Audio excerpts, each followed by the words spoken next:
नमस्ते साथियों। तो आज अपन बात करने वाले हैं एमपीजी के। और एमपीजी के में पढ़ेंगे आज अपन गौड़ जनजाति। कौन सी? गौड़ जनजाति, मध्य प्रदेश। गौड़ जनजाति के बारे में अपन पढ़ेंगे। और इससे पहले अपन भील जनजाति के बारे में पढ़ चुके हैं। कौन सी? भील जनजाति के बारे में अपन पढ़ चुके हैं। तो आज का ये अपना टॉपिक होगा, वो किसके ऊपर होगा? तो गौड़ जनजाति के ऊपर होगा। ठीक है, तो आइए गौड़ जनजाति के बारे में जानते हैं। गौड़ जनजाति भारत एवं मध्य प्रदेश की दूसरी सबसे बड़ी जनजाति है। क्या है? गौड़ जनजाति भारत एवं मध्य प्रदेश की दूसरी सबसे बड़ी जनजाति है। ठीक है, ये फैक्ट आप माइंड में रखिए कि भारत की दूसरी, पहले गौड़ थी, भारत की पहले गौड़ थी, भारत की सबसे बड़ी जनजाति, लेकिन भील जनजाति अब पहले नंबर पे आ चुकी है, गौड़ दूसरे नंबर पे आ चुकी है। ठीक है, तो भील जनजाति मध्य प्रदेश और भारत की सबसे बड़ी जनजाति, और दूसरी भारत एवं मध्य प्रदेश की कौन सी हुई? तो गौड़ जनजाति है। ठीक है, इसके बाद आते हैं गौड़ की देवगढ़ शाखा। इनकी शाखाएं होती थी, ठीक है ना, देवगढ़ शाखा। तो इनकी जो गौड़ों की जो देवगढ़ शाखा थी, उन्होंने चांदा सहित बिदर पर क्या किया है? शासन किया। यानी कि प्राचीन काल में इनके राजा भी हुआ करते थे। ठीक है ना, गौड़ों के राजा हुआ करते थे। इनमें से कौन सी? तो देवगढ़ शाखा ने चांदा सहित बिदर पर शासन किया। इनका जो शासन काल था वो कब से कब तक रहा? तो 1250 से लेकर 1751 तक इन्होंने शासन किया है। कब से? 1250 से लेकर 1751 तक इन्होंने शासन किया है। इनका जो अंतिम राजा था उसका नाम था नरहरशाह। कौन सा? नरहरशाह। यानी कि इनका जो अंतिम राजा था वो कौन था? तो नरहरशाह था, जिसे मराठों ने क्या कर लिया था? मराठों ने हराकर इसे कैद कर लिया था। क्या किया था? मराठों ने इसे हराकर कैद करके कारावास में भेज दिया था। ठीक है, इसके बाद गौड़ जनजाति का जो मूल रूप है वो कौन सा है? तो ये द्रविड़ियन लोग है। कैसी? ये द्रविड़ियन। ठीक है, द्रविड़ियन लोग है। देव उपासना के आधार पर गौड़ों के कितने गोत्र हैं? तो 7 गोत्र हैं। यानी कि देव उपासना के आधार, देवों की जो उपासना करते हैं उसके आधार पर गौड़ों के कितने गोत्र पाए जाते हैं? तो 7 गोत्र पाए जाते हैं। ठीक है, सातों के नाम याद रखने की जरूरत नहीं है, बस आप इतना याद रखिए कि सातों मतलब देव उपासना के आधार पर कितने गोत्र पाए जाते हैं इनके। तो कितने? 7 गोत्र पाए जाते हैं। ठीक है, इसके अलावा गौड़ दो वर्गों में विभक्त है। कैसे हैं? 2 प्रमुख वर्गों में विभक्त हैं। कौन से हैं? राजगौड़ और धुरगौड़। राजगौड़ और धुरगौड़। राजगौड़ जो थे वो राजपूत शासन जो राजाओं थे ना उनके साथ में रहते थे, इसीलिए ये इनका जो ओहदा था ये काफी ऊंचा था। ठीक है ना, इनका राजाओं के साथ में रहते थे। तो वर्तमान में ये जो यानी कि जो राजगौड़ है वो क्या कहलाते हैं? भूस्वामी कहलाते हैं। क्या कहलाते हैं? भूस्वामी है। और जो धुरगौड़ है ये क्या थे? सैनिक थे। ये क्या थे? सैनिक थे। तो ये सैनिक होने के कारण जो आज इनकी वर्तमान में जो स्थिति देखा जाए तो वो सामान्य है। क्या है? सामान्य। ये क्या है? भूस्वामी है वर्तमान में जो राजगौड़ है, और ये क्या है? सामान्य जीवन व्यतीत करते हैं, वही मजदूरी करना। ठीक है, इसके बाद आते हैं व्यवसाय के आधार पर गौड़ उपजातियां।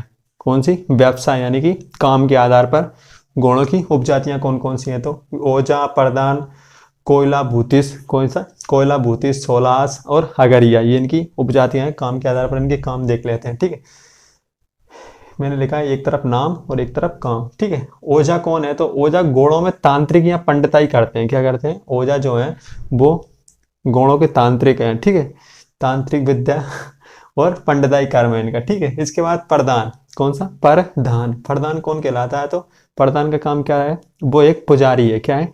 पुजारी है। ठीक है, और कोयला भूतिस कौन है? नाचने गाने वाले। कौन से? कोयला भूतिस नाचने गाने वाले हैं।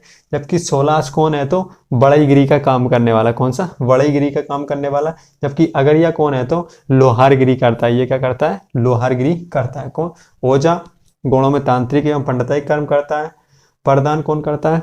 तो पुजारी है। कोलाई भूतिस कौन है? तो नाचने गाने वाले होते हैं। सोलास कौन है? बढ़ईगिरी के कार्य करते हैं। और अगरिया कौन करता है? लोहारगिरी करता है, हथौड़ा वगैरह हथियार बनाने वाला। इसके बाद ये मध्य प्रदेश में भारत की दूसरी सबसे बड़ी जानती। गौड़ शब्द की जो उत्पत्ति हुई है वो क्या है? तमिल भाषा के कोड़ से हुई है। गौड़ शब्द की जो उत्पत्ति हुई है वो तमिल भाषा के कोड़ से हुई है। और कोड़ का अर्थ होता है पहाड़। क्या होता है? कोड़ का अर्थ क्या होता है? पहाड़। पहाड़ का मतलब पहाड़ों पर निवास करने वाली जनजाति। क्या? पहाड़ों पर निवास करने वाली जनजाति, इसीलिए ये क्या कहलाए? गौड़ कहलाए। ठीक है, गौड़ शब्द किससे कौन सी भाषा का शब्द है? तो तेलुगु भाषा का। और गौड़ का अर्थ क्या होता है? तो पहाड़, यानी कि पहाड़ों पर निवास करने वाले लोग, इसीलिए ये क्या कहलाए? गौड़ जनजाति वाले कहलाए। ठीक है, गौड़ स्वयं को क्या कहते हैं? गौड़ स्वयं को क्या कहते हैं? कोयतोर, क्या कहते हैं? कोयतोर। गौण जो स्वयं को क्या बोलते हैं तो अपने आप को, तो कोयतोर कहते हैं। गौणों के अन्य उपवर्ग कौन है? तो ध्रुवा, अगरिया, मुड़िया, मड़िया, भरिया। क्या है? ध्रुवा, अगरिया, मुड़िया, मड़िया और भरिया, ये क्या है? इनके अन्य वर्ग है। गौणों का जो महत्वपूर्ण वृक्ष है, गौणों का जो महत्वपूर्ण वृक्ष है उसका नाम क्या है? महुआ है। क्या है? महुआ। महुआ समझ रहे होंगे ठीक है ना? महुआ यानी कि ये इससे क्या करते हैं? ये मादक पेय पीते हैं। मादक पेय मतलब दारू, ठीक है ना?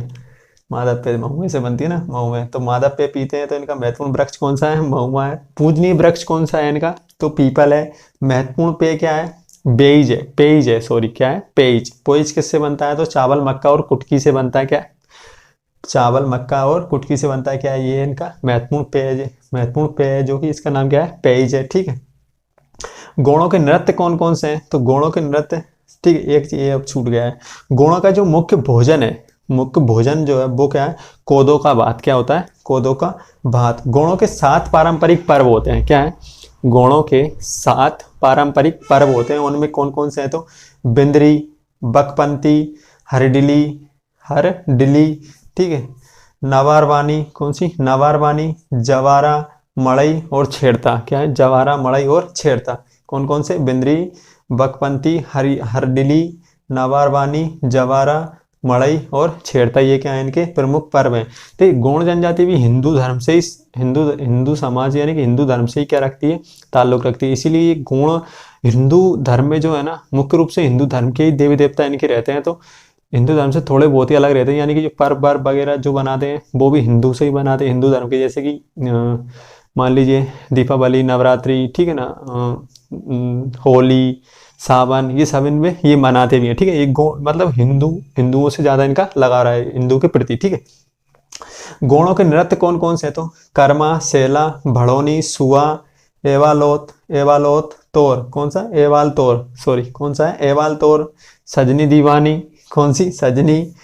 दूसरा कौन सा है? दीवानी। फिर विरह हो गई दोनों में, विरह यानी कि और कैरवा, ठीक है। आदि इनके क्या है? नृत्य हैं। कौन कौन से हैं? तो कर्मा, सेला, बड़ोनी, सुआ, एवाल तोर, सजनी, दीवानी, विरह, करवा आदि इनके क्या है? नृत्य हैं, ठीक है। इनमें से जो कर्मा नृत्य है ये विश्व का पहला ऐसा लोक नृत्य है जिसे गिनीज बुक वर्ल्ड रिकॉर्ड में शामिल किया गया है। कौन सा? Guinness book of world record में शामिल किया गया है। कौन सा है? तो कर्मा विश्व का पहला ऐसा लोक नृत्य है जिसे गिनीज बुक में शामिल किया गया है, ठीक है। ये याद रखना कि गिनीज बुक में कौन सा इनका नृत्य शामिल है, तो कौन सा है? कर्मा शामिल है, ठीक है। आइए अब आगे देखते हैं। इनका जो प्रमुख जो होता है, इनका जो त्योहार होता है, ठीक है, इनका जो प्रमुख त्योहार होता है, सर्वाधिक लोकप्रिय जो होता है वो कौन सा है? तो मड़ई है। कौन सा है? मड़ई, जो कि छत्तीसगढ़ का मड़ई बेसिकली पूरे विश्व में प्रसिद्ध है, छत्तीसगढ़ का। लेकिन मध्य प्रदेश में भी ये काफी ज्यादा लोकप्रिय है। कौन सी? ये किसका है? तो गौण जनजाति का ही है। कौन सा? मड़ई, याद रखना, मड़ई, ठीक है। मड़ई किस में मनाया जाता है? तो मध्य प्रदेश में गौण जनजाति का प्रमुख है, ठीक है, मड़ई।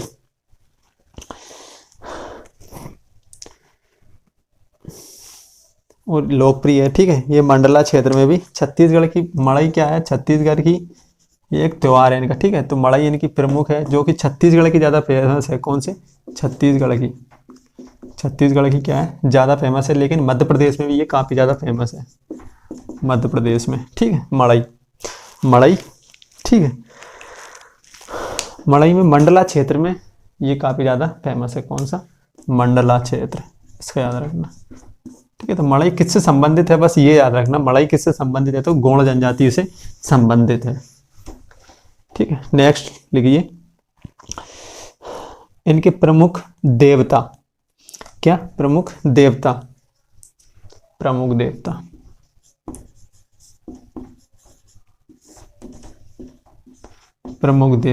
ठीक है। हिंदू देवी देवताओं को छोड़कर, हिंदू देवी देवताओं तो इनमें शामिल है ही सही, लेकिन इसके अलावा कौन कौन है?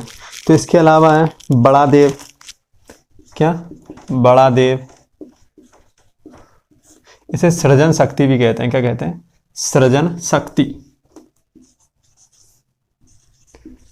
सृजन शक्ति। ठीक है, बड़ा देव इसे क्या कहते हैं अपन, सृजन शक्ति भी कहते हैं। ठीक है, ठाकुर देव, माताबाई, ठाकुर देव, माताबाई, माताबाई, दूल्हा देव, दूल्हा देव, ये क्या होता है, ये विवाह का देवता होता है, विवाह का देवता कौन होता है, तो दूल्हा देव। ठीक है, विवाह का देवता। इसके बाद आते हैं बागेश्वर सूरज देव, बागेश्वर सूरज देव, सूरज देव के अलावा होता है खेर माता, कौन होता है, खेर माता। खेर माता कौन होती है, दिन की ग्राम्य देवी होती है, यानी ग्राम में, यानी ग्राम की देवी। ठीक है, खेर माता कौन होती है, ग्राम की देवी, तो खेर माता ग्राम देवी। ठीक है, इसके बाद आते हैं नारसेन, नारसेन,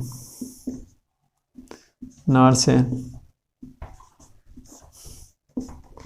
गांव की सीमा का प्रहरी, गांव की सीमा का प्रहरी कौन कहलाता है, तो नारसेन कहलाता है, नारसेन देवता कहलाता है। ठीक है, ग्राम की सीमा का प्रहरी कहलाता है।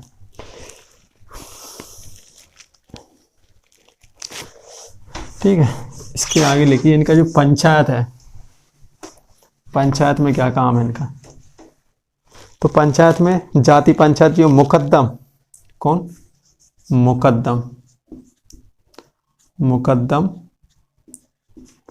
मुकद्दम या गोटिया, कौन होता है, गोटिया, मुकद्दम या गोटिया, ये पंचायत का प्रमुख होता है। कौन होता है, पंचायत का मुखिया या पंचायत का प्रमुख होता है। ठीक है, मुखिया, मुखिया या प्रमुख। ठीक है, यानी कि गौड़ जनजाति के पंचायत का मुखिया कौन कहलाता है, तो मुकद्दम या गोटिया कहलाता है। ठीक है, यानी कि लड़ाई झगड़े जो भी होंगे वो कौन सुलझाता है, तो मुकद्दम या गोटिया ही सुलझाता है। एक बात याद रखना कि जो गौड़ होते हैं वो अपनी परंपराओं को लेकर काफ़ी ज़्यादा अग्रेसिव होते हैं, यानी काफ़ी ज़्यादा आक्रामक होते हैं। वो आमतौर पर ऐसी चीज़ों को अपनाते नहीं हैं, यानी कि बाहरी हस्तक्षेप को ज़्यादा ये सहन नहीं करते, इसीलिए गौड़ होते हैं वो काफ़ी ज़्यादा आक्रामक होते हैं अपनी परंपराओं को लेकर। ठीक है, अपनी सामाजिक एवं परंपरा या धार्मिक चीज़ों को लेकर ये काफ़ी ज़्यादा अग्रेसिव होते हैं। ठीक है, इसके बाद देखिए गौड़ों में विवाह का स्वरूप क्या है, गौड़ों में विवाह का स्वरूप, गौड़ों में विवाह का स्वरूप, कौन कौन से विवाह प्रकार पाए जाते हैं, विवाह स्वरूप। ठीक है, विवाह का स्वरूप, विवाह का स्वरूप में कौन कौन से, तो पहला है दूध लोटवा, दूध लोटवा। ठीक है, दूध लोटवा। इसके अलावा है लामसेन विवाह, लामसेन विवाह, लामसेन विवाह। तीसरा है चढ़ विवाह, चढ़ विवाह। ठीक है, पांचवा है पठौनी विवाह, पठौनी विवाह, विवाह। ठीक है, पठौनी विवाह।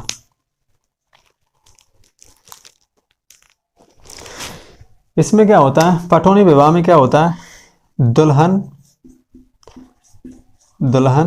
दूल्हे के घर बारात लेके जाती है। किसके घर लेके जाती है, दूल्हे के घर बारात लेके जाती है, बारात लेके जाती है। ठीक है, बारात लेके जाती है। जबकि चढ़ विवाह में क्या होता है, चढ़ विवाह में दूल्हा दुल्हन के घर बारात लेके जाता है, दूल्हा दुल्हन के घर बारात लेकर जाता है, बारात लेकर जाता है। ठीक है, चढ़ विवाह में दूल्हा दुल्हन के घर बारात लेके जाता है, जबकि पठौनी विवाह में दुल्हन दूल्हे के घर बारात लेकर आती है। ठीक है, और जबकि जो लामसेन विवाह है इसमें क्या होता है, लड़के द्वारा लड़की के घर पर सेवाएं की जाती हैं, क्या सेवा परांत हो जाता है, यानी कि लड़का क्या करता है, लड़की के घर पर, उन्हें घर पर काम करता है, उसके बाद में ये शादी होती है किसमें, लामसेन विवाह में। इसमें फूफा भाई ममेरा भाई, ठीक है ना, भाई बहन, इनमें शादी हो जाती है, तो ये उसमें दूध लोडवा में आता है। ठीक है, तो ये था गौड़ जनजाति जो कि खत्म। इसके बाद में अगर अगली जनजाति पढ़ेंगे, ठीक है, तो अगली जनजाति का मिलते हैं अगली जनजाति में। तब तक के लिए जय हिंद, जय भारत। ठीक है, धन्यवाद, थैंक यू।